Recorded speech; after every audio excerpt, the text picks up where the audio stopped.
මේ හැමදේම හරි සරලයි. අපි තමා පටලගෙන තියෙන්නේ. මේ කය පොළොවට පස්සෙන දවසට අපි යන්නේ තනියම.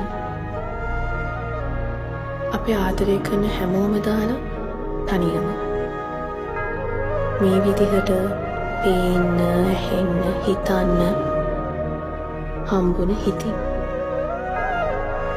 මැරෙන්න කලින් අපි ඉපදෙන්නේ ඇයි කියලා හිතලා බලන්න. නොදැන මේකෙන් කලින්ම යන්න බලන්නේ නැතුව.